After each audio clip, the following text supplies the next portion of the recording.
Technology અર્થશાસ્ત્રનો અભ્યાસ કેવી રીતે સરળ બનાવે છે? એક, વસ્તુઓ ખરીદવી. આપણે મોબાઈલ દ્વારા ઓનલાઈન વસ્તુઓ ખરીદી શકીએ છીએ. તેથી બજારમાં જવાની જરૂર પડતી નથી અને સમય પણ બચે છે. બે, ઓનલાઈન પેમેન્ટ. મોબાઈલથી બિલ ભરી શકાય છે અને યુપીઆઈ કે કાર્ડ દ્વારા તરત જ પૈસા મોકલી શકાય છે. આને ડિજિટલ પેમેન્ટ કહેવામાં આવે છે. 3, ઓનલાઈન અભ્યાસ. મોબાઈલ અને કમ્પ્યુટર દ્વારા ઘરે બેઠા વિડીયો જોઈને અને ઓનલાઈન ક્લાસ દ્વારા અભ્યાસ કરી શકાય છે. 4, રસ્તો શોધવો. મોબાઈલમાં મેપ અને નેવિગેશનની મદદથી અજાણ્યા સ્થળનો રસ્તો સરળતાથી શોધી શકાય છે. 5, મનોરંજન. ટેકનોલોજી દ્વારા ગીતો સાંભળી શકાય છે અને મનપસંદ વિડીયો જોઈ શકાય છે. 6, મૂવી ટિકિટ બુક કરવી. મોબાઈલથી ઘરે બેઠા મૂવીની ટિકિટ પણ સરળતાથી બુક કરી શકાય છે. આમ, ટેકનોલોજી આપણા જીવનને સરળ બનાવે છે અને અર્થશાસ્ત્રનો અભ્યાસ વધુ રસપ્રદ, સરળ અને ઉપયોગી બનાવે છે. આપણે કમ્પ્યુટર ટેકનોલોજી વિશે શીખીએ છીએ. આજના સમયમાં કમ્પ્યુટર આપણા અભ્યાસનું મહત્વનું સાધન બની ગયું છે. કમ્પ્યુટર દ્વારા આપણે ઇન્ટરનેટ પરથી માહિતી મેળવી શકીએ છીએ. માહિતીનો સંગ્રહ અને ગોઠવણી પણ સરળતાથી કરી શકીએ છીએ. એક્સેલ જેવા સોફ્ટવેરની મદદથી હિસાબ અને આંકડાકીય વિશ્લેષણ કરી શકાય છે. પાવરપોઈન્ટ દ્વારા સુંદર પ્રસ્તુતિ તૈયાર કરી શકાય છે અને વર્ડ દ્વારા લેખન તથા રિપોર્ટ બનાવી શકાય છે. આ ઉપરાંત ઈમેલ અને ઓનલાઈન સંપર્ક દ્વારા માહિતીની આપ-લે પણ કરી શકાય છે. તેથી કમ્પ્યુટર આપણા અભ્યાસને સરળ, ઝડપી અને વધુ અસરકારક બનાવે છે. તેથી કમ્પ્યુટરનો યોગ્ય ઉપયોગ કરવો ખૂબ જરૂરી છે. પ્રેઝન્ટેશન. પાવરપોઈન્ટ દ્વારા અભ્યાસ કેવી રીતે સરળ બને છે? પાવરપોઈન્ટ શું છે? પાવરપોઈન્ટ એક એવું સાધન છે જેમાં ચિત્રો, રંગો અને મુદ્દાઓની મદદથી મુશ્કેલ વિષય પણ સરળ રીતે સમજાવી શકાય છે. સ્લાઇડ 1. અંદાજપત્રનો અર્થ. અંદાજપત્ર એટલે સરકારની આવક અને ખર્ચનો પહેલેથી બનાવેલો હિસાબ.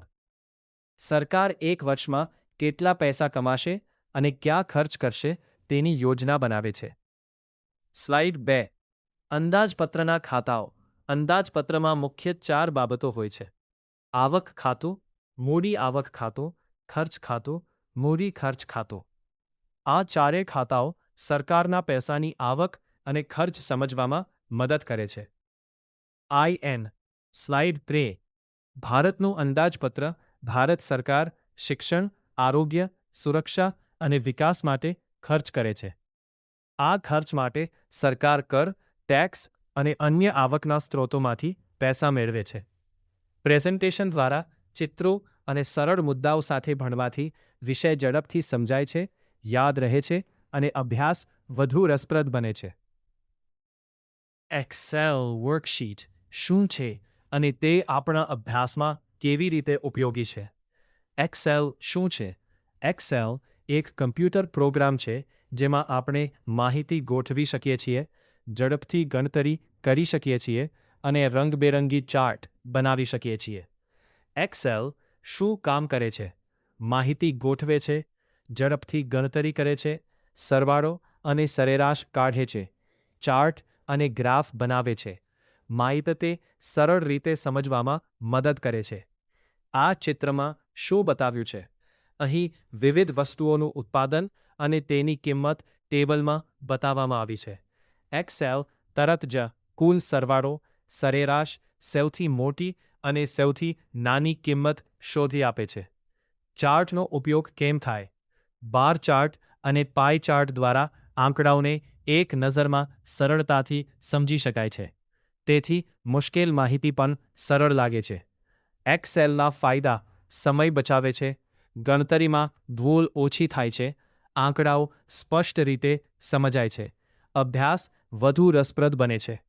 એક્સેલ વર્કશીટ અર્થશાસ્ત્ર અને આંકડાશાસ્ત્ર જેવા વિષયોમાં ખૂબ ઉપયોગી સાધન છે. તે માહિતી ગોઠવવામાં, ગણતરી કરવામાં અને ચાર્ટ દ્વારા સમજવામાં મદદ કરે છે. આકૃતિ. અને આલેખ દ્વારા અર્થશાસ્ત્રનો અભ્યાસ ખૂબ સરળ બને છે. માંગનો આલેખ બતાવે છે કે ભાવ વધે તો માંગ ઘટે છે. પુરવઠાનો આલેખ બતાવે છે કે ભાવ વધે તો પુરવઠો વધે છે. જ્યાં માંગ અને પુરવઠાની રેખા મળે છે ત્યાં સંતુલન ભાવ અને સંતુલન જથ્થો નક્કી થાય છે. આલેખ અને ચાર્ટની મદદથી આંકડાઓ ઝડપથી સમજાય છે અને લાંબા સમય સુધી યાદ રહે છે. આથી આકૃતિ અને આલેખ અર્થશાસ્ત્રને સરળ, રસપ્રદ અને સમજવામાં સહાયક બનાવે છે. આપણે અભ્યાસની નોટ્સ, પીડીએફ, પ્રેઝન્ટેશન અને અન્ય ફાઇલ્સને કમ્પ્યુટર, પેનડ્રાઈવ અથવા ક્લાઉડમાં સુરક્ષિત રીતે સાચવી શકીએ છીએ. આમ કરવાથી જરૂર પડે ત્યારે ફાઇલ્સ ઝટપથી મળી જાય છે અને ગમે ત્યાંથી તેનો ઉપયોગ કરી શકાય છે. ડિજિટલ રીતે અભ્યાસ સામગ્રી સાચવવાથી સમય બચે છે, માહિતી સુરક્ષિત રહે છે અને સરળતાથી શેર પણ કરી શકાય છે.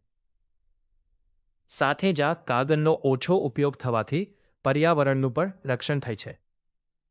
આથી અભ્યાસ સામગ્રીને ડિજિટલ રીતે સાચવવાની સારી ટેવ પાડો અને સ્માર્ટ રીતે અભ્યાસ કરો. આજે આપણે એક ખૂબ જ ઉપયોગી વસ્તુ વિશે શીખીશું, જેનું નામ છે ક્લાઉડ સ્ટોરેજ. ક્લાઉડ સ્ટોરેજ એટલે શું?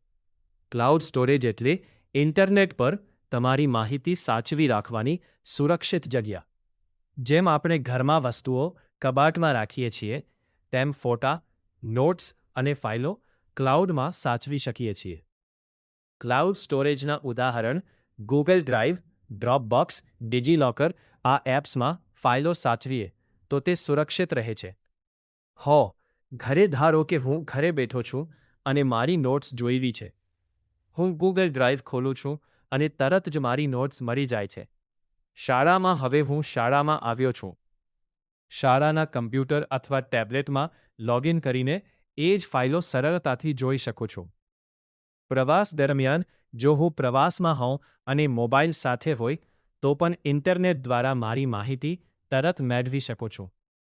એક જ માહિતી અનેક ઉપકરણોમાં લેપટોપ, ટેબ્લેટ, મોબાઈલ આ ત્રણેયમાં એક જ ફાઇલ સરળતાથી જોઈ શકાય છે. ક્લાઉડ સ્ટોરેજ એટલે ડિજિટલ યુગનું સ્માર્ટ સ્ટોર રૂમ. તે આપણો સમય બચાવે છે, માહિતી સુરક્ષિત રાખે છે અને અભ્યાસને વધુ સરળ બનાવે છે. સૂત્ર: સ્માર્ટ સ્ટોરેજ, સ્માર્ટ અભ્યાસ. ગમે ત્યાંથી માહિતી તમારી સાથે. વિશેષ સોફ્ટવેર SPSS, R અને ગ્રેટલ જેવા વિશેષ સોફ્ટવેર મોટી માહિતીનું સરળતાથી વિશ્લેષણ કરે છે. આ સોફ્ટવેર માહિતી ગોઠવે છે, ગ્રાફ અને ચાર્ટ બનાવે છે અને સાચા પરિણામ મેળવવામાં મદદ કરે છે. અર્થશાસ્ત્રમાં GDP, મોંઘવારી, બેરોજગારી અને આયાત નિકાસ જેવી માહિતી સમજવા માટે તેનો ઉપયોગ થાય છે. એટલે યોગ્ય સોફ્ટવેર દ્વારા માહિતીનું વિશ્લેષણ સરળ, ઝડપી અને વધુ સચોટ બને છે. મોબાઈલ એટલે નાનું કોમ્પ્યુટર. આજે મોબાઈલ માત્ર વાત કરવા માટે જ નહીં, પરંતુ એક નાનું કોમ્પ્યુટર બની ગયું છે. મોબાઈલ દ્વારા ઈ-બુક વાંચી શકાય, વિડિયો લેક્ચર જોઈ શકાય અને ઓનલાઈન અભ્યાસ કરી શકાય છે. તેમાં ગ્રાફ અને પ્રેઝન્ટેશન પણ બનાવી શકાય છે. ક્લાઉડ સ્ટોરેજની મદદથી ફાઇલો સુરક્ષિત રાખી ગમે ત્યારે મેળવી શકાય છે. ઉપરાંત ગણતરી, અનુવાદ, QR કોડ સ્કેન અને અન્ય ઘણા ઉપયોગી કામ પણ સરળતાથી કરી શકાય છે. એટલે સ્માર્ટ રીતે મોબાઈલનો ઉપયોગ કરીને સમય બચાવી શકાય અને અભ્યાસ વધુ સરળ બનાવી શકાય છે. આજના ડિજિટલ યુગમાં ટેકનોલોજી અર્થશાસ્ત્રના અભ્યાસને સરળ, ઝડપી અને રસપ્રદ બનાવે છે. ઇન્ટરનેટથી નવી માહિતી મેળવી શકાય છે, લેપટોપ અને મોબાઈલ દ્વારા અભ્યાસ કરી શકાય છે અને ક્લાઉડ સ્ટોરેજમાં માહિતી સુરક્ષિત રાખી શકાય છે. ડેટા અને ગ્રાફનું વિશ્લેષણ કરીને સાચા નિર્ણયો લઈ શકાય છે તથા પ્રેઝન્ટેશન પણ સરળતાથી બનાવી શકાય છે. એટલે જ્ઞાન સાથે ટેકનોલોજીનો ઉપયોગ કરીએ તો સફળતા તરફ આગળ વધી શકીએ છીએ. ટેકનોલોજીના ફાયદા: 1. ઝડપી અભ્યાસ. ઓનલાઈન પુસ્તકો, વિડિયો અને નોટ્સથી સરળતાથી શીખી શકાય છે. 2. આંકડાકીય વિશ્લેષણ. કમ્પ્યુટર મોટી માહિતીનું વિશ્લેષણ કરે છે અને સાચા પરિણામ મેળવવામાં મદદ કરે છે.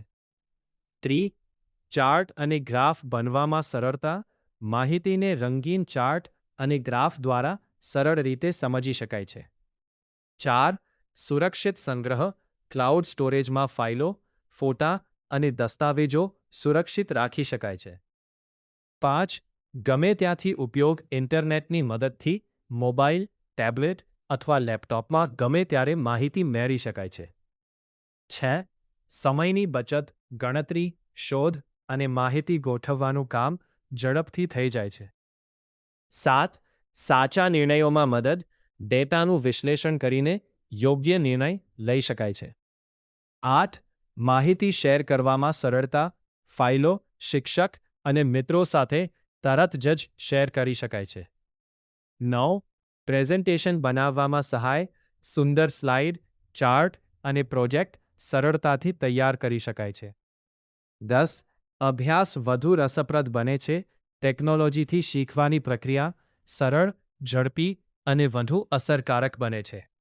આજના સમયમાં કમ્પ્યુટર ટેકનોલોજી આપણા અભ્યાસને સરળ અને ઝડપી બનાવે છે. કમ્પ્યુટર દ્વારા આપણે ઇન્ટરનેટ પરથી માહિતી શોધી શકીએ છીએ, આંકડાઓનું વિશ્લેષણ કરી શકીએ છીએ, તેમજ ચાર્ટ, ગ્રાફ અને પ્રેઝન્ટેશન સરળતાથી બનાવી શકીએ છીએ. તે આપણો સમય અને મહેનત બંને બચાવે છે અને અભ્યાસને વધુ રસપ્રદ બનાવે છે. પરંતુ એક વાત હંમેશા યાદ રાખવી જોઈએ કે કમ્પ્યુટર માત્ર એક સહાયક સાધન છે, તે જ્ઞાનનો વિકલ્પ નથી. સાચું જ્ઞાન પુસ્તકોના વાંચનથી, શિક્ષકના માર્ગદર્શનથી અને પોતાના સ્વ અભ્યાસથી પ્રાપ્ત થાય છે. શિક્ષક આપણને યોગ્ય દિશા બતાવે છે, પુસ્તકો વિષયને ઊંડાણથી સમજાવે છે અને સ્વ અભ્યાસ આપણા વિચાર અને સમજશક્તિનો વિકાસ કરે છે. તેથી માત્ર કમ્પ્યુટર પર આધાર રાખવો યોગ્ય નથી. ટેકનોલોજીનો સમજદારીપૂર્વક ઉપયોગ કરીને પુસ્તકો વાંચવા, શિક્ષક પાસેથી શીખવા અને નિયમિત સ્વ અભ્યાસ કરવાની ટેવ પાડવી જોઈએ. જ્યારે ટેકનોલોજી અને જ્ઞાન સાથે ચાલે છે ત્યારે જ સાચી સફળતા પ્રાપ્ત થાય છે. વિદ્યાર્થી મિત્રો, કમ્પ્યુટરનો ઉપયોગ કરતી વારે સૌથી મોટો ભય ખોટી માહિતી અને ડેટા ગુમાવવાનો હોય છે. જો આપણે આંકડાઓ ખોટી રીતે દાખલ કરીએ અથવા ગણતરીમાં ભૂલ કરીએ તો પરિણામ પણ ખોટું આવે છે અને તેના આધારે લેવામાં આવેલા નિર્ણય પણ ખોટા થઈ શકે છે. બીજી તરફ, જો ફાઇલ સાચી જગ્યાએ સેવ ન કરીએ અથવા ભૂલથી ડિલીટ થઈ જાય તો મહત્વની માહિતી ગુમાવવાનો ખતરો રહે છે. ઘણી વખત આવી માહિતી પાછી મેળવવી મુશ્કેલ બને છે. આથી કેટલીક સરળ બાબતો હંમેશા યાદ રાખવી જોઈએ. ફાઇલને યોગ્ય નામ આપી, સાચી જગ્યાએ સેવ કરવી, નિયમિત બેકઅપ લેવો, મહત્વની ફાઇલોની બીજી નકલ રાખવી અને એન્ટીવાયરસ જેવી સુરક્ષા વ્યવસ્થાનો ઉપયોગ કરવો. ઉપરાંત, કોઈ પણ માહિતીનો ઉપયોગ કરતા પહેલા તેની ચકાસણી કરવી જરૂરી છે. ટેકનોલોજી આપણા માટે ખૂબ ઉપયોગી છે, પરંતુ તેનો સમજદારીપૂર્વક ઉપયોગ કરવાથી જ આપણે ખોટી માહિતી અને ડેટા ગુમાવવાના નુકસાનથી બચી શકીએ છીએ.